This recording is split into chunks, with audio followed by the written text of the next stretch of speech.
वर घ्या. हो सर तुमचं खाली घ्या म्हणजे ओके आणि थोडं वर घ्या. हो घेतलंय. हा सर. साहेब, तालुक्यात पुतळ्याचा वाद दिसून येतोय, कशा पद्धतीने तुम्ही तुमची बाजू मांडता? नाही, आमची बाजू पहिल्यापासून आम्ही काय आत्ता केलं नाही, सुरुवात आम्ही केलेली आहे. ते आमच्या वडिलांचं निधन झालं तर आमचा पुतण्या मार्केट कमिटी चेअरमन झाला. आता जनरली बघतो आपण, आता सोलापूर मार्केट कमिटी असू दे, बाबुराणा असू दे, शिवधराणा असू द्या, ब्रह्मदेवदादा माने असू दे, त्यांचं योगदान होतं ते मार्केट कमिटी स्थापन करायला, पुढं मोठं करायला. तसं मेत्री साहेबांचं योगदान आहे म्हणून त्यांनी ठराव केला सगळ्या डायरेक्टरने मिळून, किंवा इथं एक साहेबांचं स्मारक व्हावं, पुतळा व्हावा म्हणून. त्याप्रमाणे ते हे केलं. पण नंतर ते काही परमिशन त्याला वेळ लागला त्याला, त्यामुळे म्हटलं आम्ही बेकायदेशीर कसा करायचा, सर्व परमिशन घेतल्यावरच करून म्हणून आम्ही ते थांबवलं. नंतर आम्हाला करता आलं असतं, ते मूर्ती बसवता आली असती, आम्ही तसं केलं नाही. नंतर इलेक्शन झालं, त्यांचं सत्ता आली. पण त्यांचं एक काय आहे, मैत्री द्वेष आहे, द्वेष भावनेतनं ते करू नये, बाकी काय नाही. काय झालं नेमकं, प्रकार काय झाला? प्रकार काय नाही, प्रकार आम्ही हे केलं होतं, सबुतारा बांधलं, सत्ता आली त्यांची, 3 वर्ष ते गप बसले.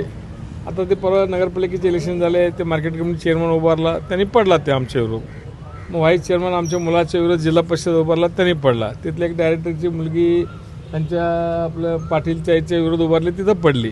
मग ते त्यांना ते जिव्हारी लागलं. ते आम्ही एवढं मार्केट कमिटीमध्ये आमची सत्ता होती, आम्ही एवढं आमदार होतो, एवढं सत्ता आमच्या देशात आहे, राज्यात आहे, आम्हाला पाडले ह्यानी. ते द्वेष मनात धरून आणि हे केलेलं आहे त्यांनी, बाकी काय. गणेश मूर्ती संदर्भामध्ये जो झालं त्याबद्दल नाही, गणेश मूर्तीचा आमचं कोणाशी विरोध नव्हतं. आम्ही त्याला सांगितलं होतं, बाजूला जागा आहे, तिथं बांधू, तुम्हाला जेवढं पाहिजे वर्गणी आम्ही आमच्या लोकांकडनं दिलो, आम्ही पण देऊ म्हणलं. गणेश मूर्तीला कोण विरोध करणार आहे? गणेश मूर्तीला कोणीच विरोध करणार नाही.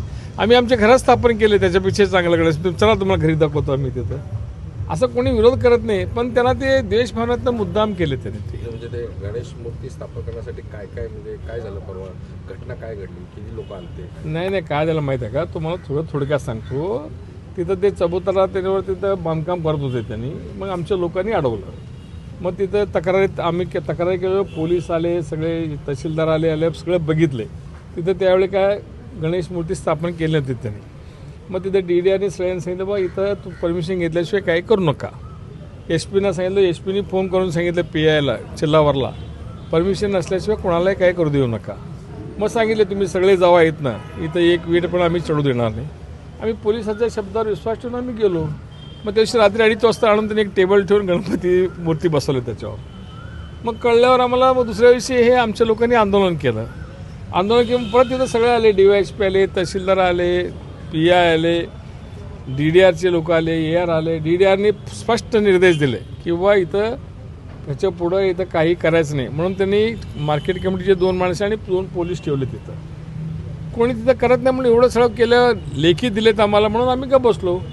2 दिवसांनी लगेच त्यांनी आमदार गेले त्यांच्या भावाला घेऊन, त्यांचे 500-600 लोक घेऊन गेले, हे केले.